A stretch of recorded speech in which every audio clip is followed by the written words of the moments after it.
What's up mga Lodi? So ayun, panibagong video na naman mga Lods.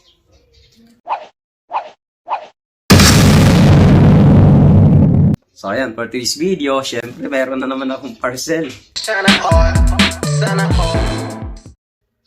Ayan, so gusto niyo malaman kung anong laman ito? Buksan na natin mga Lodi.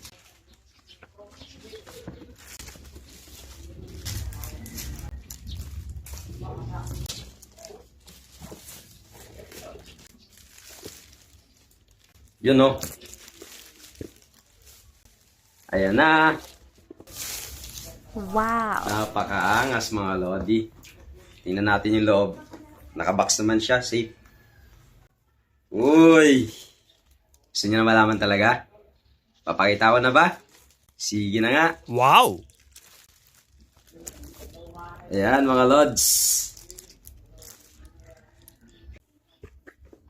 Ayan, sa mga hindi nakakaalam, yung mga hindi familiar sa mga ganito, mga Lodi, ito po ay cleat shoes. Ito po yung ginagamit madalas ng mga nagbabike.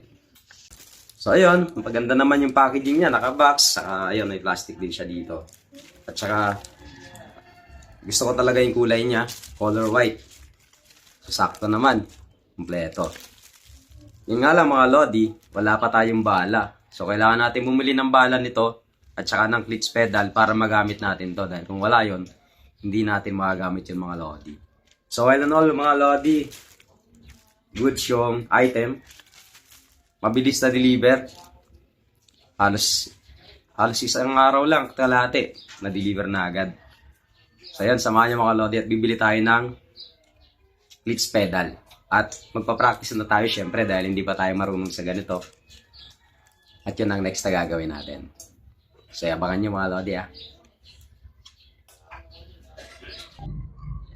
So eto na mga Lodi, nakabili na tayo ng clutch pedal. So hindi po ako nag-endorso ng brand dito pero ang nabili ko pong brand ng pedal, ng clutch pedal ay Shimano PDME 700.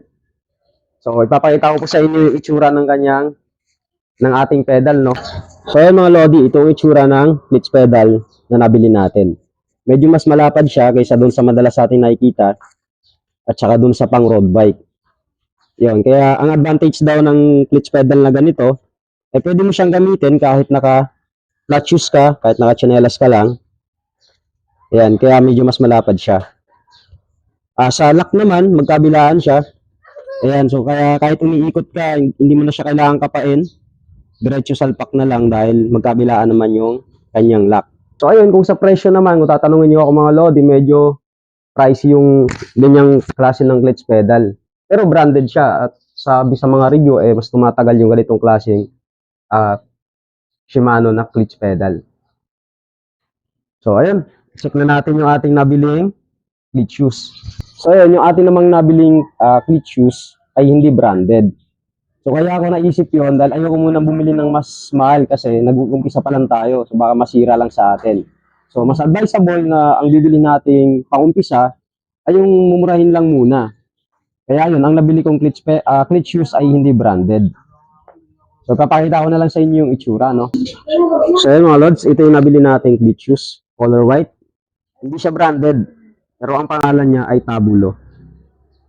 Yan, Tabulo. Magaan naman siya mga Lodi, tapos komportable. Advice lang pala, pagka bibili ka ng clutch shoes, lalo na sa mga online, dapat alam mo yung saktong sukat ng paa mo. Dapat alamin mo. Ang iba, sinusukat nila by centimeter. So ako naman, ang ginawa ko, may sapatos naman akong saktong-sakto sa akin. Tinignan ko na lang po yung size ng sapatos ko. At yun lang ang in-order ko na size. At ayun, sakto naman pagdating, saktong-sakto lang sa akin yung sapatos. Yan.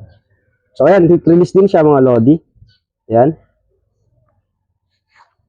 Madali na siyang tanggalin dahil naka-boa siya. Sa pagsusuot, ganun din. Napakadali lang.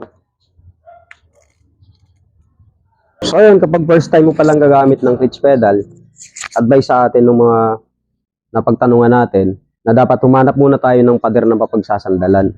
Para doon natin aaralin yung pag-glitch in sa glitch out. Yun ang importante mong dapat malaman para iwas semplang. So ayun, sa case ko, masyado ako nagbadali, hindi ko muna inaral mabuti.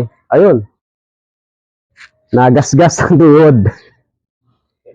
Ayun, so yun ang unang kailangan mong aralin sa pagsusot ng cleats. So yun ang gagawin natin, patong muna natin yung ating sapatos sa cleats pedal, tapos cleats in.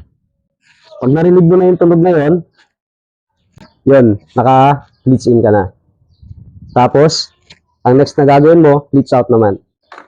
Kailangan mo sanayin yung sarili mo na magtanggal ng sapatos, lalo na sa mga biglaan. Kaya dapat daw aralin mo talaga yung cleats in, cleats out, bago mo gawin yung ride. So, ganun din sa kanan. So, ngayon, itatry na natin nang nakasakay tayo sa bisikleta. Sanda lang tayo. Cleats in muna. Hawak tayo sa pader. Pigilan natin yung bike natin. Cleats in ulit. Tapos, cleats out. Cleats in, cleats out. Tapos, kailangan din natin sigurong aralin kung paano mag cleats release ng sabay. Dahil sa mga biglaang mga pagkakataon katulad ng mga biglang preno, bigla may tumatawid, so para iwas semplang na din. So try natin yung sabay na cleats in at saka cleats out. Cleats release muna. So ayun, medyo matigas talaga siya at diyan ako nadali. So kailangan din sa pagsusot ng cleats, kailangan din natin i-adjust yung ating lock para mabilis lang tayo makakapag-release ng cleats. So yun muna, sasandal muna tayo sa pader. Alamin muna natin yung cleats in sa cleats out.